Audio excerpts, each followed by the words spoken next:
Hello everyone, you're watching PokerNews.com and welcome back to our coverage of the EPT Season 13 stop in Barcelona. This is a very unique stop. I am with Darius Knight, Olympic table tennis star, no joke. Now, this is a very obscure kind of sport, I feel like. Tell me a little bit about how one even discovers that they're a great table tennis player. Well, I didn't start off great. I started off pretty bad. As a young man, a young kid, should I say, I was good at a lot of sports, football, you know, your athletics, your typical normal boy stuff. And then when it came to table tennis, I didn't understand the lingo of it, the language, didn't understand the terminologies, you know, backhand, forehand, push, spin. So I was just like, you know, what's going on? Went to a local club, tried to get into it, wanted to beat my friends originally. And I thought, you know, I'll master it in a few weeks, but unfortunately it took like a year. And then obviously when I started to beat them, they were like, oh, we've changed, you know, we're doing bike riding now. And I was really upset because it took me so long to get better at it. And then in the end, a coach just made me a proposal that if I train with him every day for a year and a half, I'll play for England.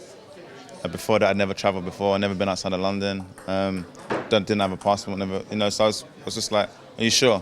And he said, yeah, like, you know, I can make you play for England. I was like, you know, I don't believe you. Then he showed me his kids had loads of trophies. And I was just like, okay, this deal. I think I was about 10, 11 years old.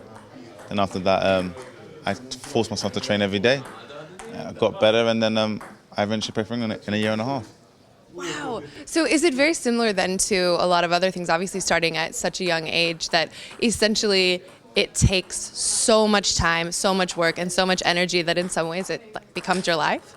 Yeah, definitely, but I'm got like a bit of an obsessive personality, so like once I start doing something, I kind of want to do it to like a good level.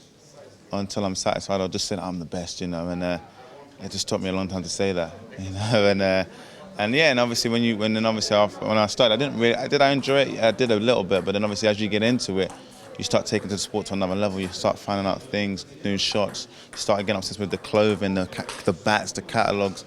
Oh my God, this bat, that bat, and then you know you just really get into it. You know, there's a tournament here, and obviously back then there was no internet. Well, there might have been internet, but not for me anyway. Dial up, guys. Yeah. So yeah, and then I was just quite lucky, and that I think back then in England, the table coaching for him was £20 an hour. If I'm 26 now, that's about 16 years ago. It's £20 an hour. So you imagine what he would cost now. You know, so obviously it was already a lot of money. Then I couldn't afford it, so I had to go every day to show that I wasn't wasting his time. It's nothing worse than, you know, you're coaching a kid and he comes one day here and one day not, because then the progress isn't the same. So just from him making me a promise, and then by him making me the promise, I just saw the facts when I went to his house that his kids would play for England. How can I say no? And so you've had the experience now of actually going to the Olympics, which I think is sort of on anyone's dream bucket list. Tell me a little bit about what that experience was like for you. Yeah, so I've done a Junior Olympics in 2006, won a gold medal. I've done 2010 Commonwealth Games, won a silver medal, and then obviously in the Olympics, the Chinese are very, very good, so I wasn't able to win a medal, but I was there in the Great Britain team in London 2012 in my back garden. So it was obviously a lovely experience. Just a lot going on, so much going on that, like, I think when it's your first Olympics, it's just a blur. And the second one that you go to, which I haven't been to the second one yet, you know, like, hey, you got to take this kind of picture, you got to take this kind of selfie, and obviously now as things are going on, you know, there's selfies. I think before, when it was 2012 Olympics, I had an iPhone 4, and I had the latest iPhone, so it's just like, you know, and so when I'm looking back at those pictures, it's like, what's going on? But luckily I had a little Canon camera, so I think I took some good ones. But you know, you're not really taking a selfie with the big Canon camera. So anyway, it's just good fun, and obviously just great that, you know, everybody was so humble there.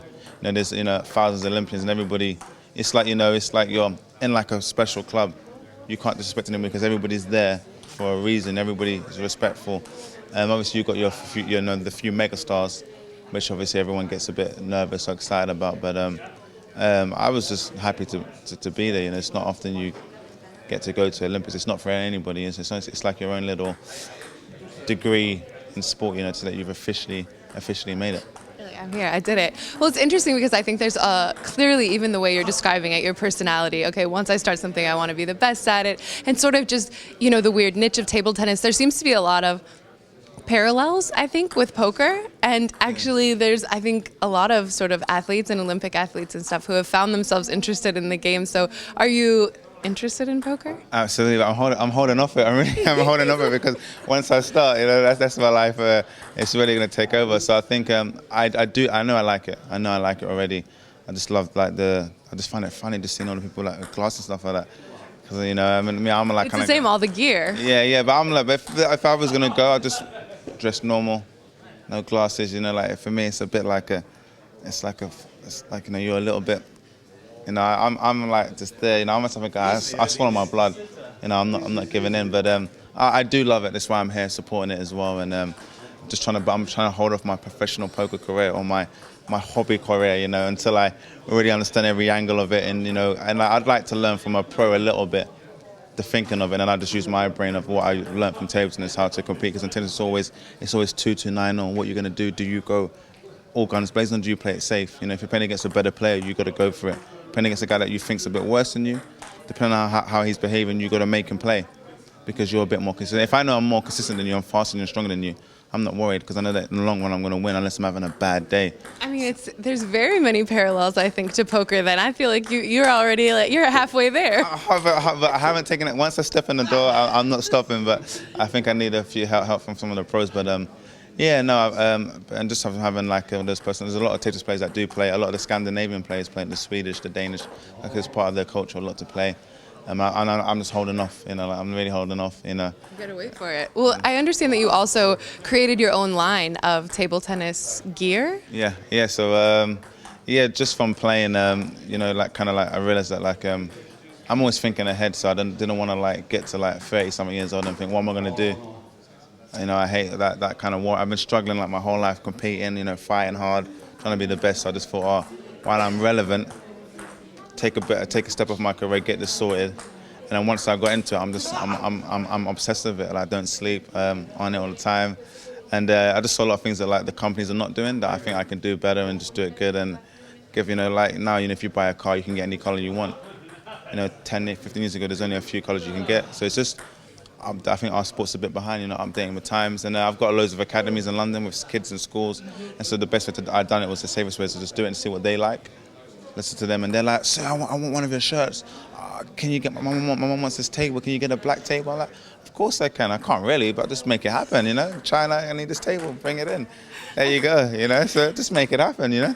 I can get it done. Well, obviously you work with kids and now connected with Right to Play. So we'll definitely be talking more with Darius later on tonight with the Right to Play charity tournament and see how he fares in this poker game. Thank you so much, Darius Knight. I'm Sarah Herring. You're with us on PokerNews.com.